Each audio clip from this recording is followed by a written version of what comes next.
ल hello guys, म आज यहाँ बर्निङ्समा आएको छु। यहाँ बिरुवाहरू त्यस्तै फुलहरू, धनियाँका बिरुवाहरू, खुर्सानीको बिरुवाहरू र सँगसँगै विभिन्न फुलहरू यहाँ पाइँदो रहेछ। त्यही भएर म आज यो लिनको लागि बर्निङ्समा आज आइरहेको छु। र साथसाथै यहाँ विभिन्न किसिमका फरक फरक माटोका आइटमहरू पनि पाइँदो रहेछ। यहाँ सबै माटो, फरक फरक माटो, यहाँ फुल रोप्नलाई छुट्टै माटो है, बिरुवा रोप्न छुट्टै माटो, सब फरक फरक माटोहरू पाइँदो रहेछ है। र यहाँ हेर्नुहोस्, यहाँ काउलीको बिरुवाहरू, प्याजको बिरुवाहरू, सागको बिरुवाहरू सबै यस्तोहरू यहाँ पाइन्छ। यहाँ 1 2 3 पिस, जम्मा 3 पिस भाजीको बिरुवा छ। यसको नेपालको पर्यो 250 रुपियाँको 3टा सागको बिरुवा छ है गाइस। यस्तो छ यहाँ महँगाइ भन्ने चाहिँ यतिको महँगाइ छ यहाँ। ए हाउस गाइजहरू है।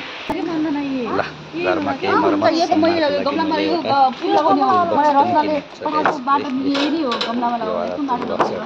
बस किनेको छु आज घरमा।